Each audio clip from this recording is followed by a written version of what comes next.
एक question discuss कर लेते हैं कंसंट्रेशन का। Molality, find out molality of urea solution having mole fraction 0.5 in aqueous medium. तो इस तरह की प्रॉब्लम काफ़ी इंपॉर्टेंट होती है, मोलटी से मोल फ्रैक्शन निकालना या मोल फ्रैक्शन से मोलटी निकालना।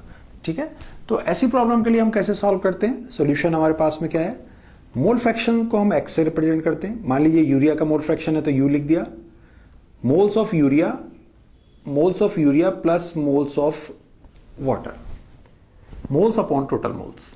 दूसरी तरफ इसकी मोलटी की जब बात आती है, मोलटी इज इक्वल टू क्या होगा, मोल्स अपॉन वेट ऑफ किस चीज का, सॉल्वेंट का, लेकिन किस में, केजी में, weight of solvent in KG. This is a very important. Mole fraction हमारे पास में 0.5 है, n upon n plus n। इसी तरह से सॉल्व करेंगे इसे, इसको यहां ले जाइए, n plus n is equal to n upon 0.5, that is 2n। ये इसके नीचे, ये यहां पर, यहां से हम रिलेशन लेते हैं n is equal to n, ये आ जाता है, ये उधर लेके तो n is equal to n आता है। यहां जब हम मोलटी की बात करते हैं तो हमारे पास मोल्स हैं, वेट ऑफ सॉल्वेंट है। वेट ऑफ सॉल्वेंट की जब बात आएगी तो वेट ऑफ सॉल्वेंट की हम निकालने के लिए हमें सॉल्वेंट का क्या दे रखा है, हमें सॉल्वेंट का, ये तो सॉल्यूट है और ये कौन है, सॉल्वेंट है। ये सॉल्वेंट के हमें क्या दे रखे हैं, मोल्स दे रखे हैं। तो मोल्स ऑफ सॉल्वेंट हमें दे रखे हैं, तो मोल्स इज इक्वल टू क्या होता है, wait upon molecular weight. Wait upon molecular wait, किसका मॉलिक्यूलर वेट चाहिए आपको, सॉल्वेंट का। सॉल्वेंट कौन है, वाटर है, तो वाटर का आपका कितना हुआ, 18। तो यहां से हमारे पास में जो वेट आएगा वो कितना आएगा, 18n, लेकिन किस चीज में है, ये ग्राम्स में है। तो वेट ऑफ सॉल्वेंट केजी में कैसे होगा, 18n अपॉन 1000। n को n की जगह कैपिटल N और n के बीच में एक रिलेशन है, क्या है, इक्वल है, बाई चांस इक्वल है, यहां रख दीजिए।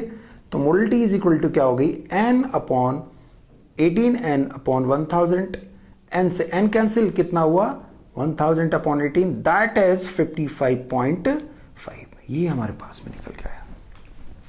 ठीक है, फिर से समझते हैं। सबसे पहले मोल फ्रैक्शंस को लिया, moles of solute upon total moles.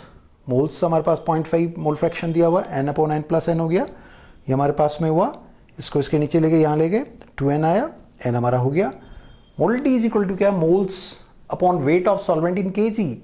Weight of solvent के लिए हमें कुछ नहीं दिया तो हम उसके मोल्स लेंगे। n is equal to weight upon molecular weight. Weight कितना होगा, 18n। 18n, n किस में, ग्राम्स में आएगा। वेट कितना हुआ, 18n upon 1000। This is the answer. ये हमारे पास में सॉल्व हो गया।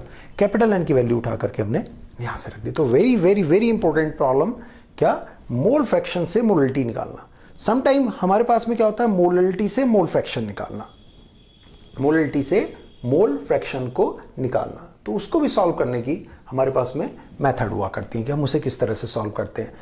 ठीक है, तो ये हमारे पास में एक प्रॉब्लम बन करके आई, इसको हमने इसके अंदर सॉल्व करा, कैसे, मोल फ्रैक्शन से मोलटी को निकालना। जब हम मोलटी को मोल फ्रैक्शन में कन्वर्ट करते हैं, मान लीजिए फाइंड आउट, अब देखिए हमारे पास में इस प्रॉब्लम को हम चेंज करके दूसरी वाली प्रॉब्लम को लिया करते हैं। ठीक है, उस वाली प्रॉब्लम को हम सॉल्व करते हैं इसमें। ठीक।